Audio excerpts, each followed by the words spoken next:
الذي يجسد إرادة مستقبلية مشتركة ويرسخ شراكة استراتيجية بين قيادة صناعية صينية عريقة واقتصاد سعودي ينمو بثبات.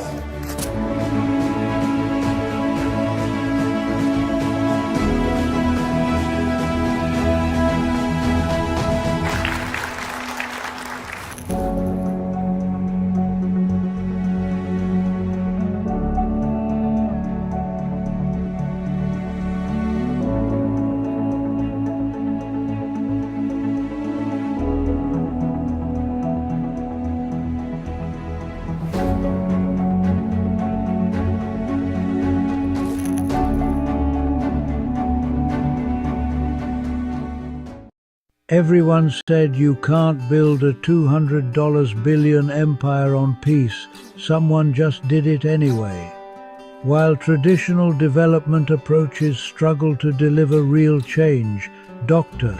Rashid Osman and World Peace Development Holdings have created something entirely different. They call it the Peaceism ecosystem, and it's turning everything we know about mega-scale development upside down. In Laos, they've just signed the largest foreign investment agreement in the country's history. Over $200 billion dedicated to transforming an entire nation's economy. But here's what makes this revolutionary. Instead of extracting resources, they're building integrated systems. Renewable energy, healthcare, education, industrial zones, all connected through what they call peace-driven development. The Lao Prime Minister called it transformative.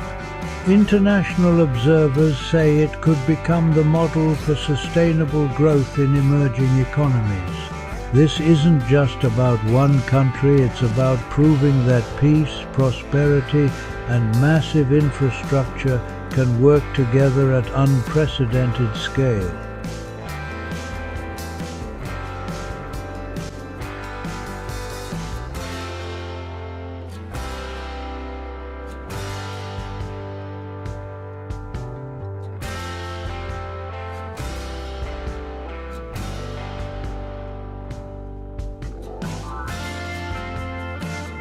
World Peace Development Holdings builds mega-scale, peace-driven ecosystems with governments and private partners.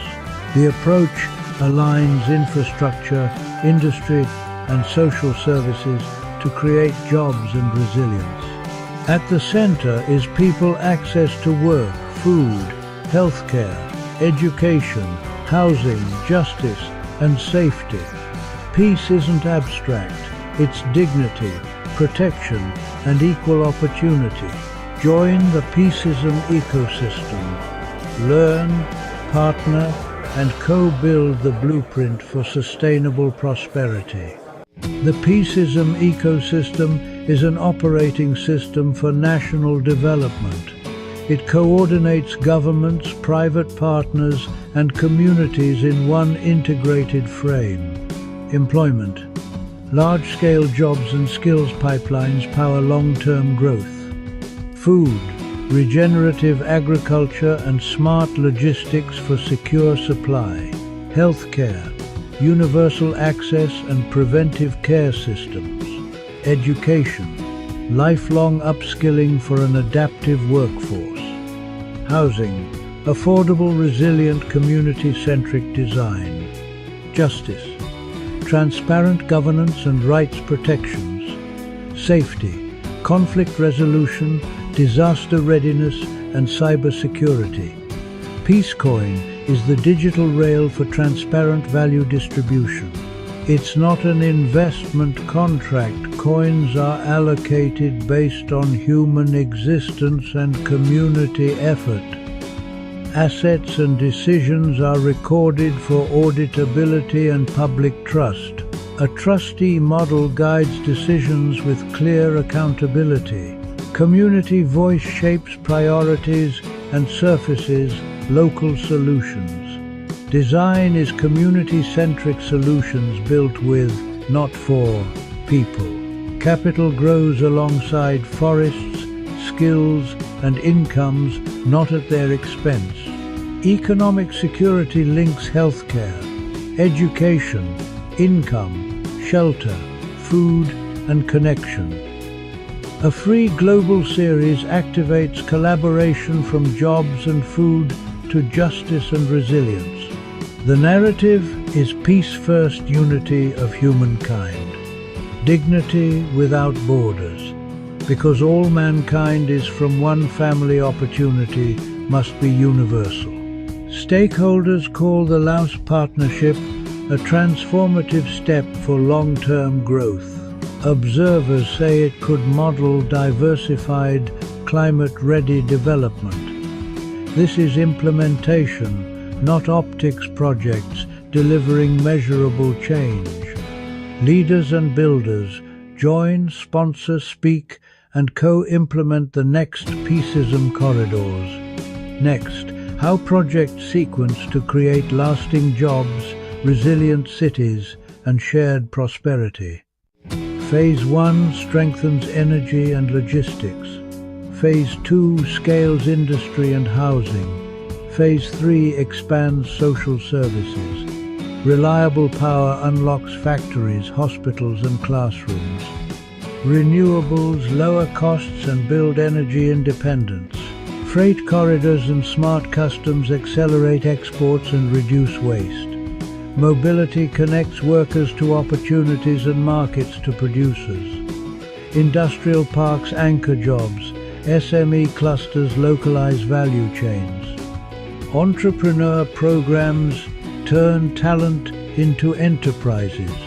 Healthcare capacity improves well-being and worker productivity. Education expands human capital and future skills. Affordable, climate-ready neighborhoods reduce displacement risk. Public safety and social connection strengthen peace. E-services cut friction and corruption, increasing trust. Justice systems emphasize fairness and reintegration. A new job raises an entire household. Digital tools stabilize income and reduce waste. Connectivity multiplies value across sectors. Peace thrives where everyone belongs. Basic needs are engineered into the plan. Thanks to the peace ecosystem, I found support and community, especially in healthcare. It's a game changer. Blockchain opened doors to jobs and resources I never imagined. It's empowering.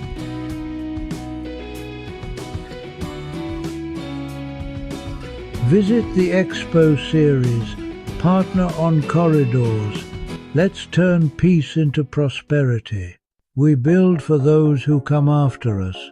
Clean power fuels opportunity. Care for all protects dignity. Skills for tomorrow unlock prosperity. Peace is measurable when lives improve transparently and at scale. Leaders, innovators, and communities, your seat at the table is ready.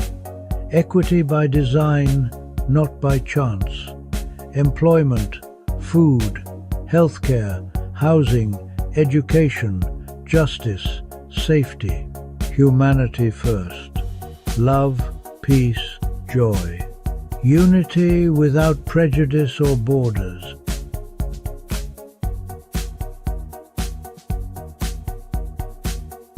From river valleys to smart cities, the future is being built. World Peace Development Holdings, building a sustainable future through the Peaceism ecosystem. Subscribe, share, and join the mission. Peace is a plan and a platform. Let's build it together. My world shattered that night. Someone broke into my home, the one place I thought was safe. They took things, yes, but they took more than that. They stole my peace of mind. Every creak of the floorboards makes me jump. I look at my neighbors and wonder if I can trust them. I feel a deep ache in my chest, anger, fear. The police came, they wrote a report, charges, court dates. But no one asked me what I needed. No one asked how to make the fear stop. I need to understand why this happened to me. I need to know if the person who did this sees the damage they caused. Do they know I lie awake at night? Do they know I am afraid in my own house? I need them to hear my voice. I need them to see my face. I need them to understand the harm they created. Punishment alone feels empty.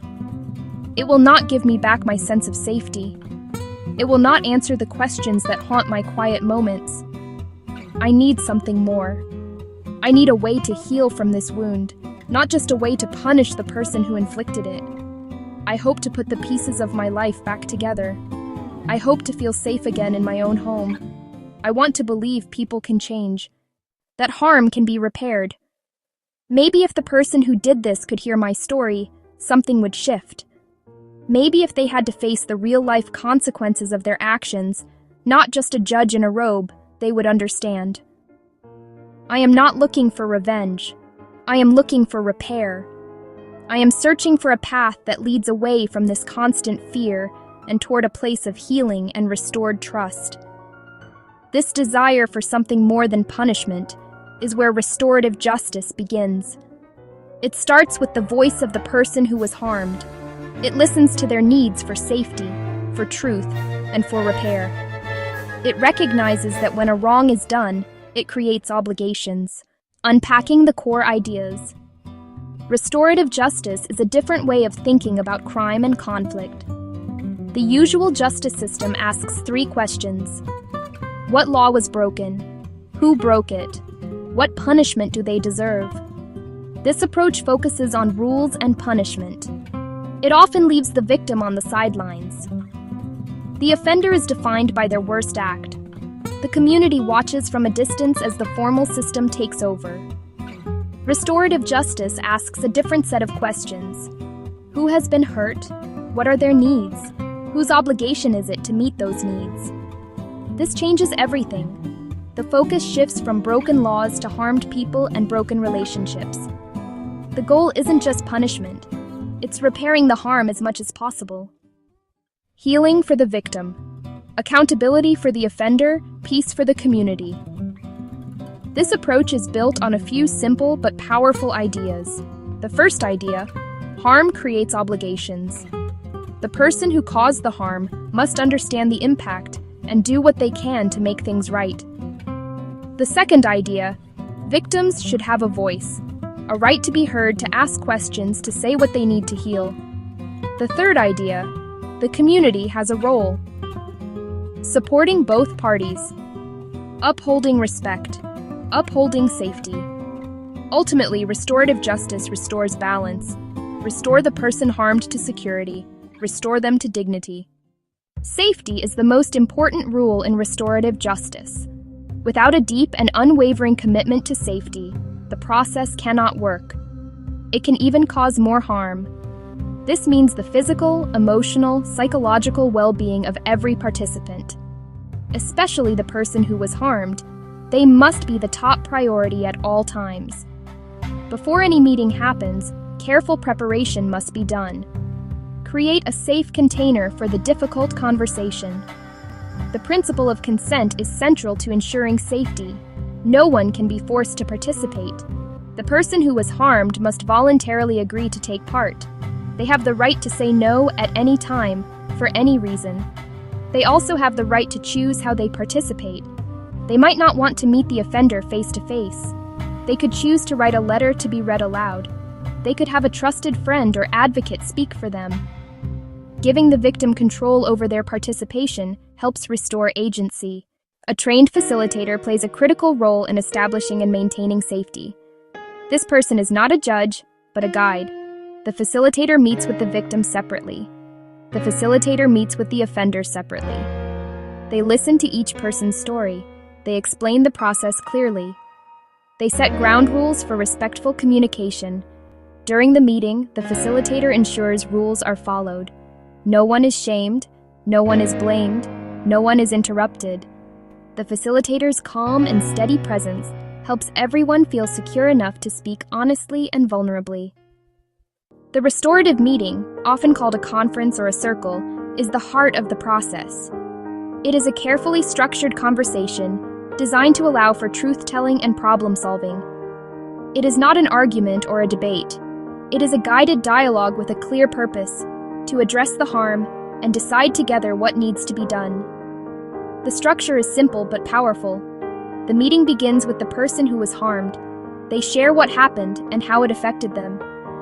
Next, the person who caused the harm responds, acknowledges, and accepts responsibility. Afterward, the group creates a plan: apology, restitution, service, counseling, and writes clear steps everyone agrees on. Accountability in the traditional justice system often means one thing: punishment. It is about serving time, paying a fine, or following probation rules.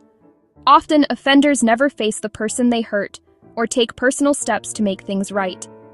This is passive accountability. Restorative justice is active and relational.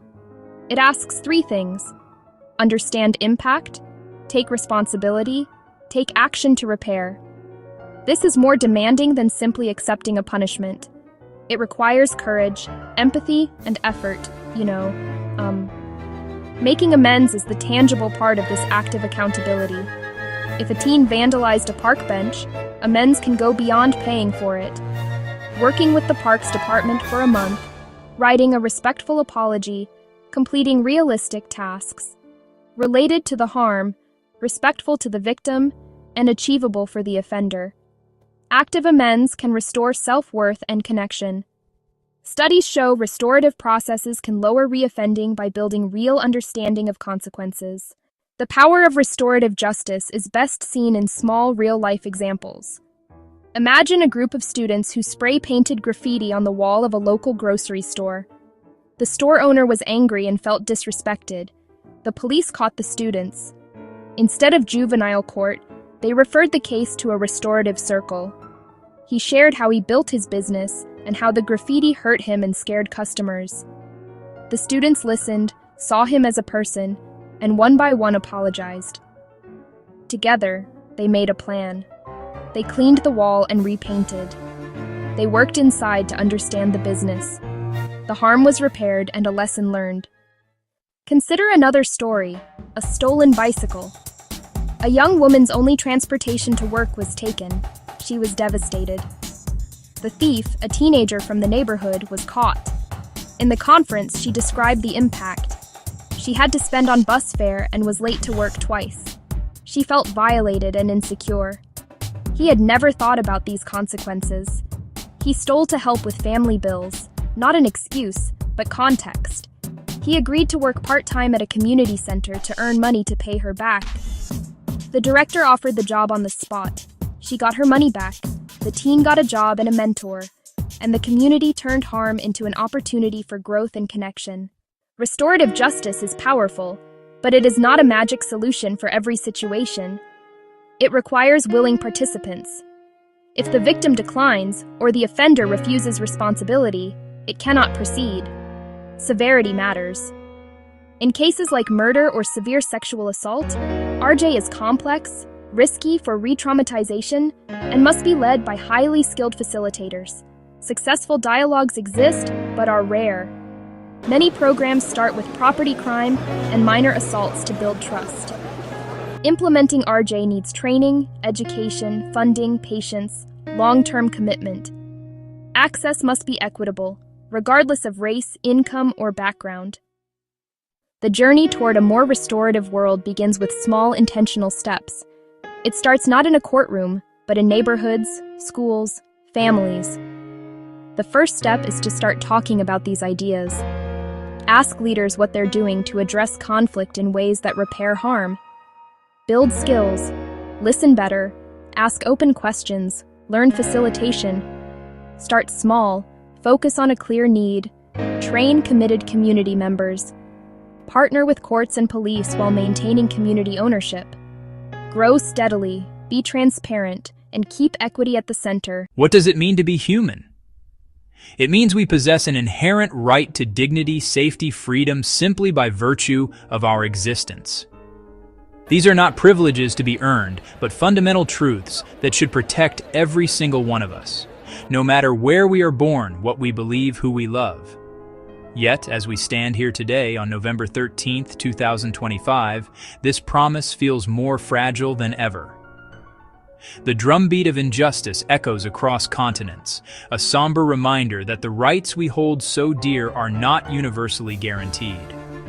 They are under constant threat, and their defense requires our constant vigilance and unwavering commitment. The scale of this challenge is not a matter of opinion. It is a stark, measurable fact. The World Justice Project reports that more than 5 billion people have unmet justice needs, meaning they cannot access legal help for problems ranging from land disputes, intimate partner violence. Think about that number. It is more than half of the world's population living without the basic protection of the law. This essay is not meant to be a lament, but a roadmap. It promises a clear story to ground us in the human reality of this crisis, and it will lay out 3 concrete, achievable actions we can all champion to fortify the rules that safeguard us all. The fight for human rights is not a distant, abstract battle waged by diplomats in quiet rooms.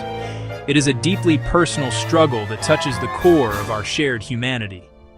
It is about ensuring a young girl can go to school without fear, that a journalist can report the truth without facing persecution, and that a family can access clean water and health care without being turned away. Before we can strengthen something, we must first understand what it is. So, what exactly are these human rights frameworks we speak of? Imagine them as a blueprint for a safe and just society. They are the intricate and interconnected web of rules, laws, institutions, systems designed specifically to protect the fundamental dignity and freedom of every individual. At the international level, this blueprint includes the Universal Declaration of Human Rights and various United Nations treaties. These treaties are powerful promises to protect rights like free expression, the right to a fair trial, and access to education and health care. These international promises are only as strong as their national foundations. Diagram: how international treaties connect to national laws, courts, and local community support centers. The framework extends into a country's constitution, its laws, and its judicial system. It includes national statutes outlawing discrimination, the courts that provide a fair hearing, and police forces tasked with protecting citizens, not harming them. The blueprint is not just paper and ink. It is also made up of living, breathing institutions. Independent national human rights commissions, non-governmental organizations advocating for the vulnerable, and local community centers, providing direct legal aid and support to those in need. When this entire system works in harmony, it is a beautiful and powerful thing. A person who has been wronged can find a clear path to justice. They can point to a specific law that protects them, find a lawyer to help them navigate the system, and trust that a judge will rule fairly based on the evidence. The framework acts as a shield, deflecting the blows of injustice and abuse of power. Unfortunately, in too many places, this blueprint is ignored, or the structure is built with faulty materials. Frameworks fail when laws have loopholes that allow for discrimination, or when they are written in such complicated language that ordinary people cannot understand their own rights. They crumble when the courts are not independent, when police are corrupt, or when leaders simply decide to ignore their own country's legal and international obligations. The framework becomes a hollow promise, a beautifully drawn plan for a house that was never built. To truly grasp why these frameworks matter, we must move beyond abstract concepts and see the world through the eyes of someone whose life depends on them.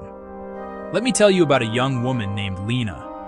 She lived in a small, rural town, far from the capital city where laws are made and debated. Her family worked the land, earning just enough to get by, but they had very little in savings. The village was picturesque, but it lacked the basic infrastructure that many of us take for granted. There was no local health clinic. One day, Lena fell seriously ill with a respiratory infection that required urgent medical attention. The local law, on paper, guaranteed a right to health care for all citizens, but it provided no mechanism for how that right could be accessed in remote areas. No mobile clinics, no travel subsidies, no system to keep medicines stocked outside major cities. The human rights framework that was supposed to protect Lena had a gaping hole in it, a blind spot for people living in poverty and in rural communities. Feeling desperate, Lena's father tried to file a complaint with the local authorities, asking for assistance. He was met with indifference and bureaucracy. No designated office handled such grievances, no one to guide him through petitioning for his daughter's rights. He was told these things take time and that there was no budget for special cases. The fear of speaking out was palpable. Challenging local officials could bring repercussions for his family. The system was not just failing to help, it was actively discouraging people from seeking the help they were entitled to. Lena was trapped by the very framework designed to free her. The first and most fundamental pillar is to forge the laws themselves with both clarity and steel. The laws on the books are the very bedrock upon which all other protections are built. If this foundation is weak, ambiguous, or cracked, the entire structure is at risk of collapse. It is not enough to say we support human rights. We must translate that sentiment into precise, robust, and enforceable legal language. These laws must be easy for every citizen to understand, clearly defining who is protected, what rights they hold, and how those rights can be defended. Review national legislation to align with international standards, such as the Convention on the Elimination of All Forms of Discrimination against Women. Where gaps exist, new laws must be drafted and passed. Address urgent issues: online harassment, data privacy, climate justice, and the rights of displaced persons. A comprehensive domestic violence law should criminalize abuse, fund shelters, mandate police training, and create fast-track courts. Clarity is essential to access to justice. A clear law empowers a worker, protects a tenant, and equips a parent to demand promised resources. Laws must include duties for officials and consequences for inaction or abuse. Easy to comprehend and difficult to ignore. Having clear and strong laws is a critical first step, but without a robust system of enforcement and accountability, a promise is merely a suggestion. We need institutions that monitor compliance, investigate violations, and hold perpetrators accountable without fear or favor. Effective enforcement begins with an independent judiciary and a well-trained, rights-respecting police force. Accountability is bolstered by a free press and a thriving civil society. They must be protected, not persecuted. A national human rights institution can receive complaints, conduct inquiries, report publicly, and recommend reforms, if independent and well-funded. Internationally, mechanisms like the Universal Periodic Review create diplomatic pressure for change. International courts prosecute the most heinous crimes when national systems fail. From local to global, this web of accountability says, violations will not be tolerated and perpetrators will be held responsible. Accountability turns paper promises into lived protections. The third pillar is widespread access and awareness, because a right is not a right if people do not know or cannot defend it. Public campaigns through radio, television, and social media must use simple, accessible language. Education is the first line of defense and should begin early, teaching equality, respect, and inherent worth. Workshops can empower villages to understand rights to land, water, and participation. Tear down access barriers with free or low-cost legal aid, mobile clinics, local help desks, and confidential hotlines. Prioritize those facing the highest barriers. Translate materials, ensure accessible formats, and build culturally sensitive, trusted outreach. By spreading the word and opening every door to justice, we activate people power and strengthen the entire framework. Awareness plus access makes rights resilient, responsive, and real. In an interconnected world, no nation can safeguard human rights in isolation. Pandemics, climate change, economic crises, and mass displacement ignore borders and demand coordinated responses. Strengthening national frameworks is linked to robust international cooperation. Sharing what works saves time and resources. A country can share legislative texts, training manuals, and data with those just starting that journey. Richer nations should support others through financial aid, technical expertise, and capacity building. From independent judiciaries to fair elections, cooperation can seed durable institutions. When governments abuse their own people, international mechanisms investigate, document, seek justice, and apply pressure, even sanctions or humanitarian interventions. Partnerships must respect local context, working with civil society, community leaders, and governments to uphold universal principles locally. Securing freedom is a team sport. No nation can win it alone. While institutions hold formal power, the true engine of progress is people. History shows determined civic action can bend the arc toward justice. In our connected age, the actions of individuals, multiplied by millions, become unstoppable. Students use social media to organize peaceful protests and capture global attention. Local groups document harms and lobby for stronger regulations. Grassroots organizations fill gaps and advocate for reform. Stay informed, share knowledge, sign petitions, donate, and choose ethical supply chains. Volunteer, demonstrate peacefully, and, most importantly, vote to hold leaders accountable. The power is in our hands. We must choose to use it. We have journeyed through the architecture of freedom, from the abstract blueprint of international treaties to the deeply personal story of Lena, whose life hung in the balance of a failing system. The path forward is built on 3 solid pillars: forging laws with clarity and steel, maintaining an unblinking eye of accountability, and throwing open the doors to justice through education and access. We cannot do this alone. It takes international cooperation and relentless civic action. For leaders, act now. Review and align national laws with universal human rights standards. Create and fund truly independent bodies to monitor and hold power to account. Invest in the infrastructure of justice, the clinics, the health centers, the schools that teach equality. For citizens, educate yourself and others. Raise your voice against injustice, online, in your community, and at the ballot box.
Section 1. Introduction. The urgent call for digital governance. In our rapidly changing world, the relationship between citizens and their government is more important than ever. People everywhere are asking for more than just basic services. They are demanding a government that is fair, responsive, and clear in its actions. They want to understand the decisions that shape their lives, from how their taxes are spent to how public health crises are managed. This desire for trust and clarity is not new, but the tools we have to achieve it are. Digital technologies now offer unprecedented opportunities to pull back the curtain on governance, making it more open, participatory, and accountable. This essay will explore how technology, specifically through digital transparency and open data, can fundamentally reshape government for the better, empowering citizens and enabling more effective public administration. When government operations are visible, they are improvable. When citizens are invited to participate, armed with information and accessible tools, they become co-creators of public solutions. Unpacking digital transparency. More than just open doors. At its heart, digital transparency means making government information and operations accessible, understandable, and usable through digital platforms. It goes far beyond files on request. It means proactively publishing datasets, budgets, public contracts, and performance metrics in open, machine-readable formats so a journalist, a software developer, a researcher, or an interested citizen can download, analyze, and repurpose without restriction. True transparency is not just about availability, it is about utility. Illuminate how decisions are made, how public money is spent, and how services perform in real time. Let residents follow projects from proposal to completion, flagging delays or overruns as they happen. Create clear digital channels for public participation. Transform government from a black box into a glass house, with simple language, interactive maps, and clear charts that empower the public. When government operations become more transparent, the benefits are tangible. Publishing budgets, contracts, and spending online deters mismanagement and waste. Public oversight pushes officials to be more scrupulous so resources reach their intended purpose. Performance data helps families choose better schools and healthcare, and helps governments improve service quality. Maps expose disparities, powerful evidence for equity-focused advocacy. Openness builds trust, countering misinformation and making systems feel fair. With trust, compliance, and participation rise. Open data fuels innovation and economic opportunity. It unlocks value trapped in silos and builds more resilient, inclusive communities. At the foundation are open data portals, central libraries for standardized machine-readable datasets, census information, environmental measurements, government spending, and business registries. Raw data empowers analysis and public-serving applications. Dashboards transform complexity into visuals everyone can grasp. Track outbreaks in real time. See where tax dollars go. Visual aids enable broader engagement. No statistics degree required. Apps like SeeClickFix and Fix My Street let residents report potholes, broken lights, and missed pickups. Clear feedback loops build trust and efficiency. Thousands contribute ideas, deliberate, and co-create the public agenda. In Ukraine, the ProZorro e-procurement system made government contracting radically transparent. Before, insiders, opacity, inflated prices. Public scrutiny increased competition, saved billions, and boosted trust. Boston's BOS 311 geotags issues to the right department in seconds. Open data enabled pattern finding the city hadn't seen. Insights drove proactive deployments and faster repairs. Open data created a common picture for coordinated response, directing resources where needed and slowing spread.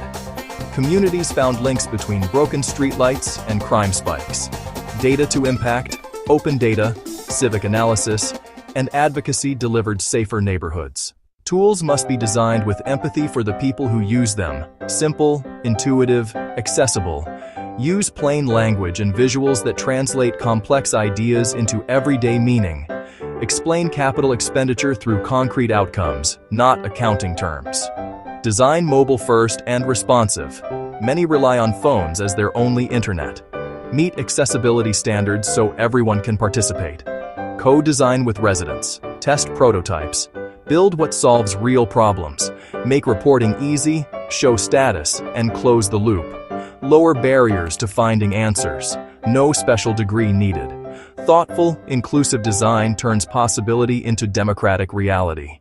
The most prominent concern: protecting individual privacy. Inadvertent exposure can harm people and erode trust. Apply robust anonymization and aggregate data to protect individuals. Automated systems can encode historical discrimination. Biased data produces biased recommendations, amplifying unfairness. Use algorithmic transparency, regular audits, and human review for high-stakes decisions. Digital first must not become digital only. Maintain offline channels and invest in digital literacy. Centralized systems attract attackers. Breaches damage trust. Invest in cybersecurity, test regularly, and prepare clear response protocols. Leaders must champion openness, release data, even when it's unflattering, and act on insights. Frontline staff need training, resources, and cross-functional teams. Foster experimentation and blend policy with technology. Citizens, NGOs, and local groups turn data into action. Journalists are infomediaries, uncovering failure or success and informing the public. Universities and tech build evidence and usable platforms, spaces where developers, designers, and policy experts collaborate. Together, they create a resilient ecosystem for continuous improvement. The journey toward transparent, accountable, citizen-centered government is practical and can begin today. Publish budgets, procurement, and key service performance as open data. Create dashboards with clear goals and live status. Provide clear feedback channels and internal processes to respond. Invest in people. Train for data literacy and digital delivery. Citizens, ask for transparency. Use the data and organize around it. Measure success by outcomes in people's lives, not apps launched. Data empowers earlier interventions and meaningful participation. Together, we can harness technology to build open, fair, effective government that we all deserve. Across the globe, a quiet but pervasive crisis is unfolding, one that erodes the very foundation of our civic life.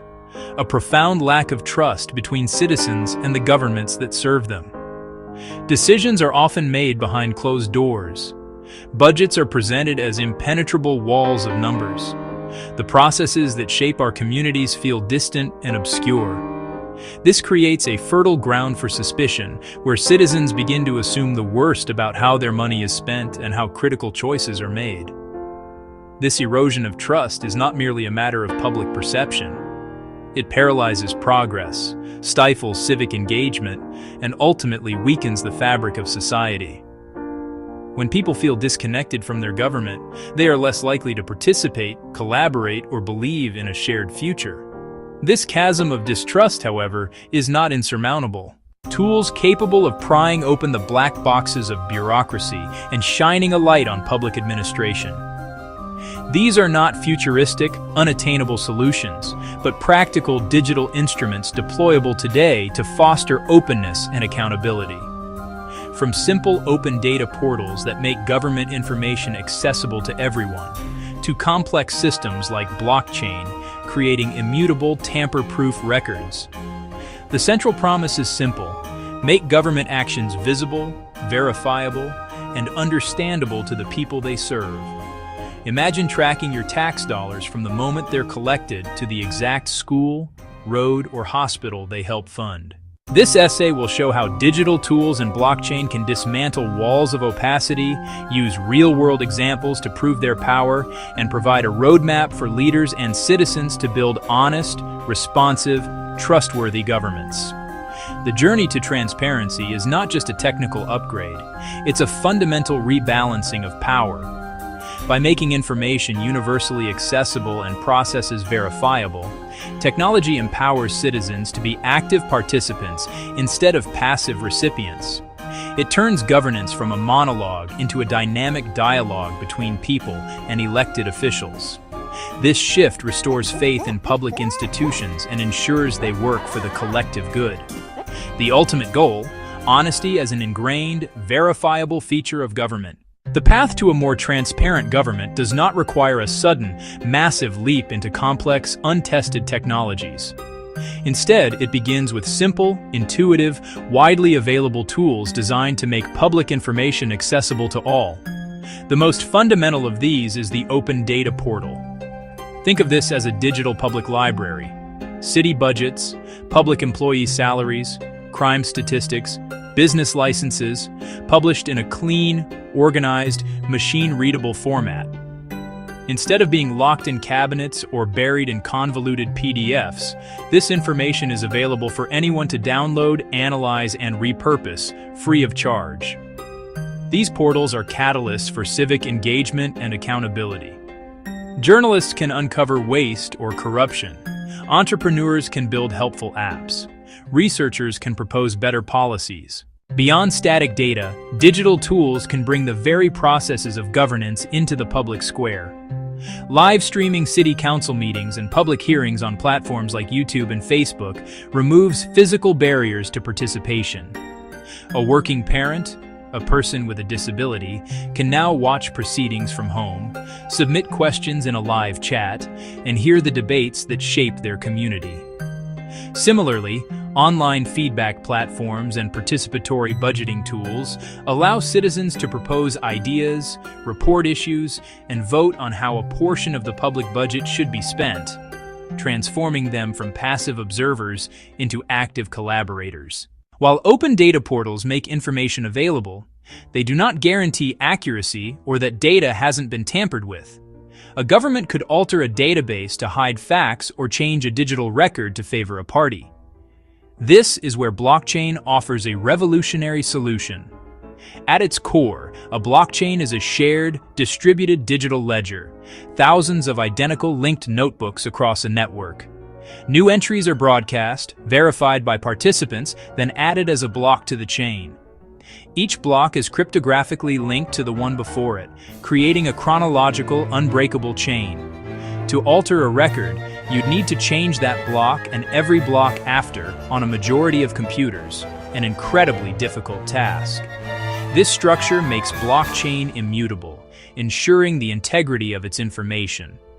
Recording procurement end-to-end, initial bids to final payments, creates a permanent auditable trail.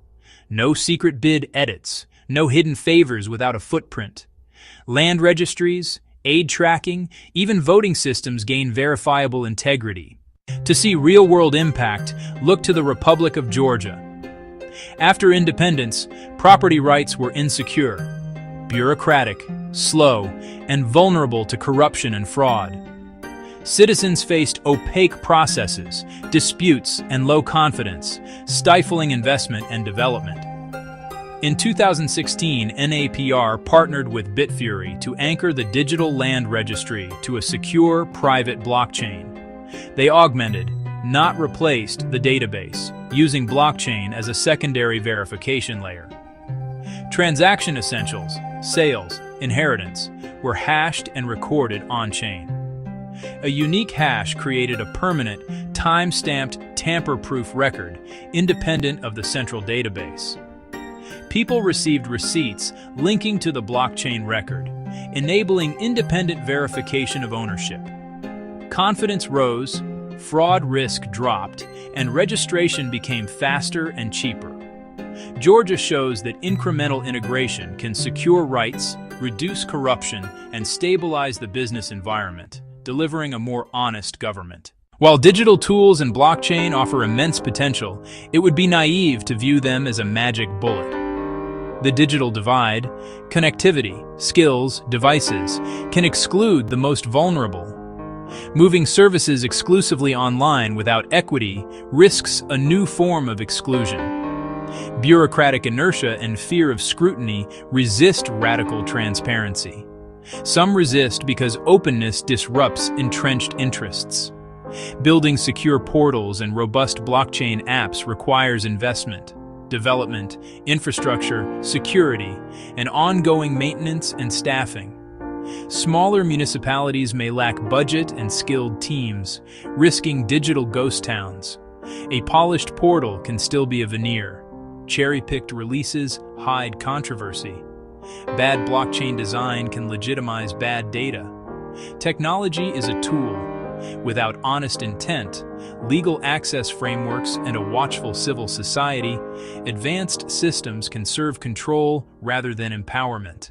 Address the digital divide. Invest in connectivity and create access points in libraries, community centers, and government offices. Commit to digital literacy so everyone can find, understand, and use public information. Start small, scale smart, pick visible, high-impact pilots like broken sidewalks where data is straightforward. Demonstrate success, prove value, and win over skeptics. Iterate based on real-world use before a wider rollout. Implement robust governance, anonymize data, publish clear privacy policies, empower independent oversight. Build privacy by design so verification doesn't expose personal details. Pair tech with strong FOI laws and a vibrant ecosystem. Journalists, academics, watchdogs, via grants and civic hackathons. Ensure data is used to scrutinize action and drive positive change. Transparency requires unwavering leadership. Leaders must champion a clear vision for an open, honest, collaborative government. Make public commitments and weave transparency into policies and communications. Fund portals, training, and pilot projects. Frame as investments in efficiency, development, and trust. Transparent procurement reduces fraud and boosts competition.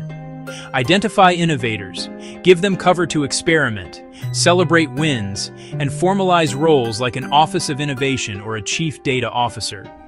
Be accountable, share successes and failures, use data to engage the public in fixing problems. Model a culture where data drives learning, not blame. Leaders must build the political and cultural infrastructure where transparency can flourish. Technology can open the doors of government, but citizens must walk through them. The promise of honesty is a two-way street requiring an engaged citizenry. Pay attention, visit the Open Data Portal, explore the interactive budget, tune into council live streams. Public attention signals that transparency is valued and actions are watched. Use feedback apps to report problems. Submit ideas and vote for neighborhood improvements. Be a watchdog. Anyone can analyze public data to drive change. With technical skills, build apps and do deep dive analyses at meetups. Advocate for stronger FOI laws, digital access, and user-friendly tools. Bottom-up pressure creates political will when citizens demand and responsibly use transparency. The distrust separating citizens and governments is not irreversible. With intention, courage, and smart application of technology, it can be repaired. Simple tools make government visible and understandable. Cryptographic security provides unbreakable integrity, verifiable by all. Together, these tools lead to a government that is more efficient and more honest. But the journey faces human challenges. The digital divide, institutional inertia, superficial implementation. Leaders must champion, resource, cultivate openness, pilot, learn, and protect privacy. Citizens must use the tools to scrutinize budgets, report problems, contribute ideas, and hold officials accountable. An open government is only as powerful as the engagement it inspires.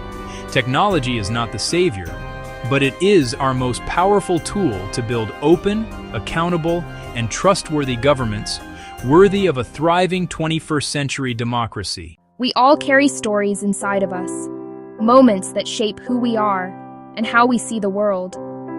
But some stories are heavier than they should be, weighed down not by personal choice, but by the silent, grinding gears of a system that wasn't built for everyone. Let me share a story with you, one that happens every single day in towns just like yours.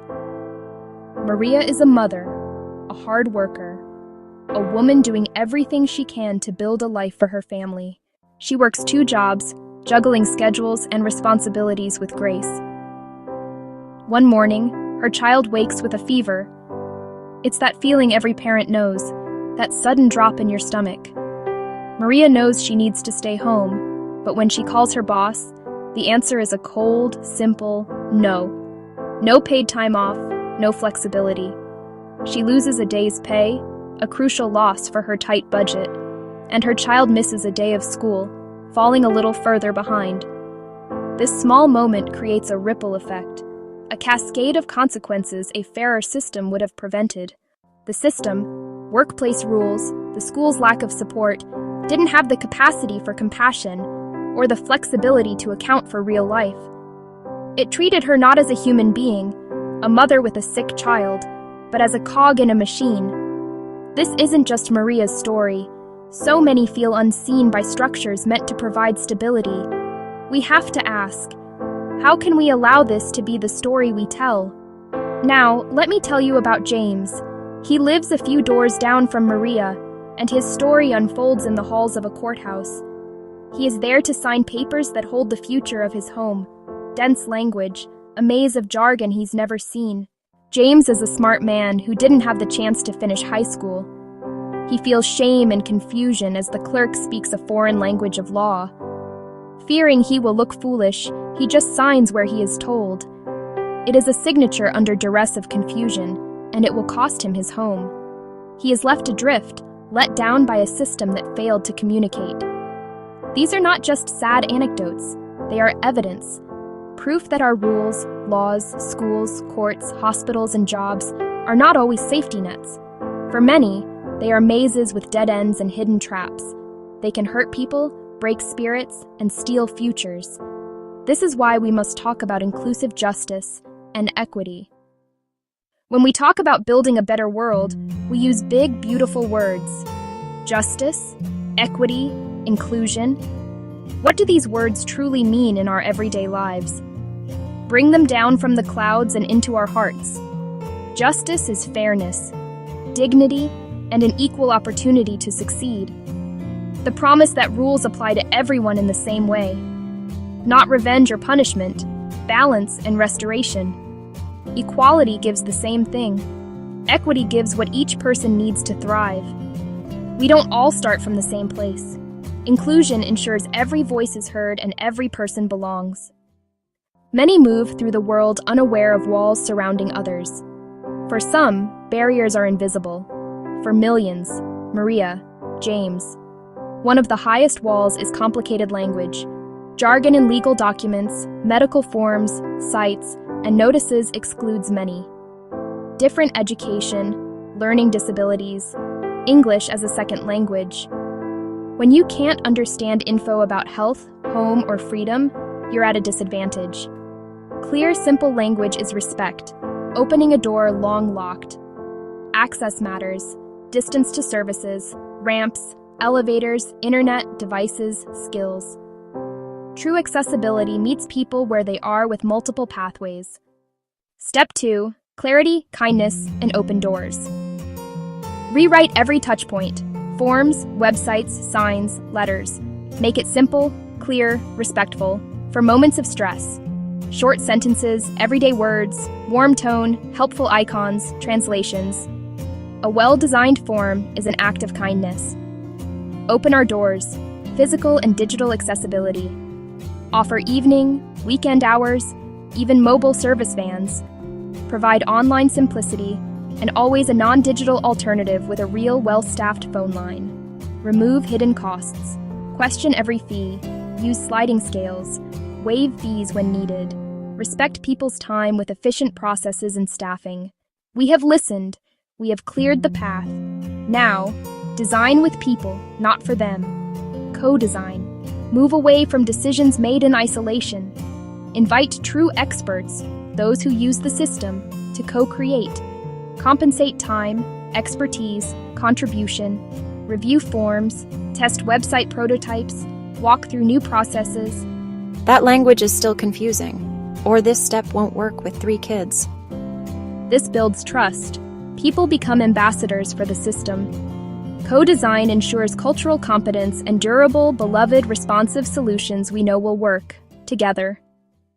A city clinic with long, dense forms and long waits. People left without care. Leadership chose to rebuild with compassion. They listened, providing rides and childcare so stories could be heard.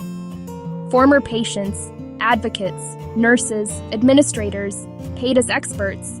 One-page forms, large print, icons, top languages. Bus stop added, warm waiting room, kids corner. Deep training and a new role, patient guide.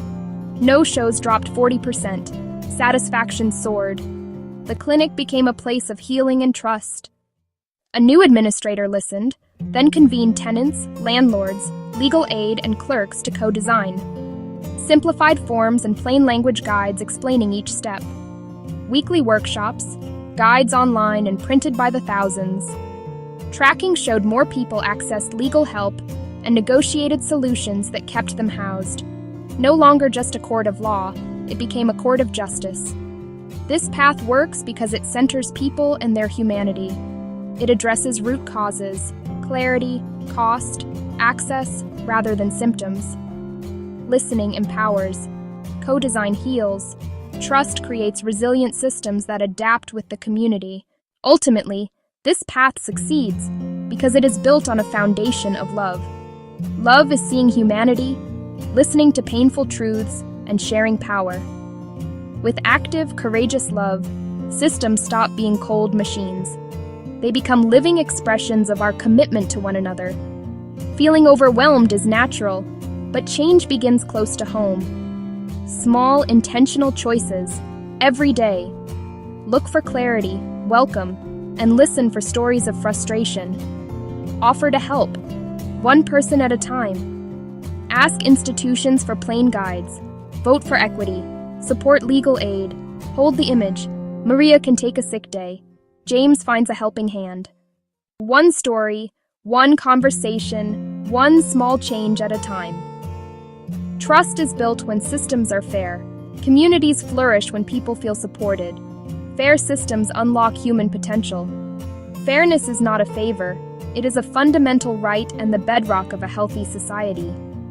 Take one story. Tell it. Ask one question. Make one change. That is how we answer the call to hope. That is how we build a world that works for everyone.